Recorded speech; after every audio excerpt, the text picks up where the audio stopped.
So we are still making observations of Acts 1:8. We've looked at key terms that contrast.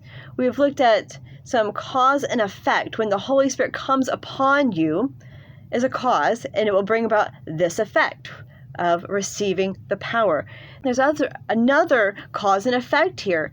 When you receive power, you will be my witnesses.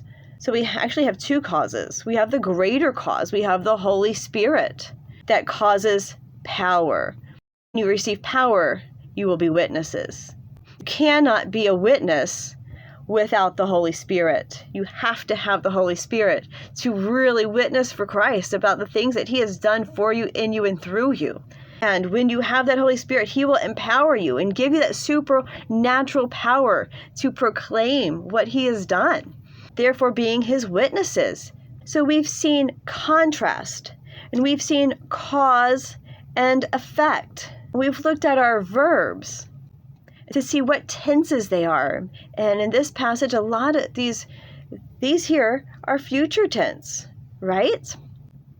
And we've looked at our subjects and pronouns to see who are we talking about. We need to look at nouns and pronouns. And we've looked at what particular key terms mean. What are these keywords and what do they mean? So now we're going to look at this final section of you shall be my witnesses, both in Jerusalem and in Judea and in Samaria and even to the remotest parts of the earth. So what we have here, we see this word both in our observation. And in English, we think of both as usually meaning two of something, right?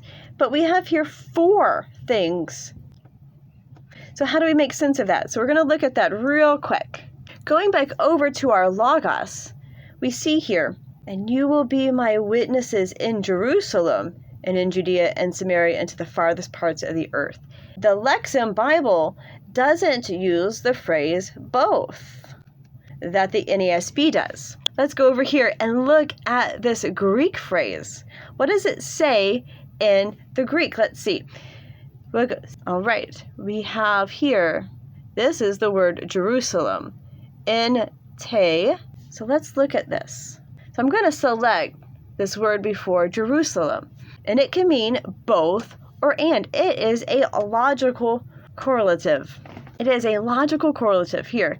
So it's making a logical connection between items. So we can click on more in Logos and come up with just a little bit more information about this word.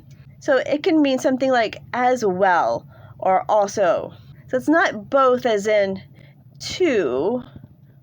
It's not like that. But it's more like as well as Jerusalem, as well as Judea, as well as Samaria, and as well as the furthermost parts of the earth. So it's connecting these four items in a logical sort of pattern. So going back to our text here, now we know that both does not just mean two as it does in English. Our next step in observation is seeing it's in Jerusalem, in Judea, in Samaria, and to the remotest parts of the earth. So in our observations, you need to write down what you can learn about Jerusalem, Judea, Samaria. Pull out a Bible dictionary. Logos has good stuff there. You can find a lot of great stuff online. Pull out a map and see how these places are connected. So as we see on this map, we see Jerusalem. It's a city inside this province of Judea, and we know we can learn a lot about Judea from a good Bible dictionary. And neighboring it is the province of Samaria. And if we know our Old Testament history, we know that Samaria is where the northern tribe of Israel was located during the Assyrian conquest. And then Jerusalem is the southern tribe of Judah or Judea. Then we can look up more information, more passages about Judea and Samaria, particularly what did Jesus have to say about these places. Jesus had a lot of things to say and a lot of interaction with people in Samaria. Think of the woman at the well in John 4 or the parable of the Good Samaritan. And then we come back to our text and we've looked at Jerusalem, Judea, Samaria. So what is this remotest parts of the earth? What is the earth here? Is that the globe and all of the countries in the globe? Is that what it means? Is it all the continents and land masses? No, earth is people. If you look up this word, it means the inhabitants of the earth. It's the inhabited civilization of its time. So even to the remotest parts of the earth, in our context, we know that you're witnessing to people. Wherever there are people, they need to be witnessed. They need to hear about Jesus. So finally, in our steps on observation, we're learning about contrast, right? We've done contrast. We've looked at cause and effect. We've looked at our verbs and nouns. We've looked up places. We've made observations about all of these things. We've looked at timing. We've looked at questions and answers. We've looked at the greater context.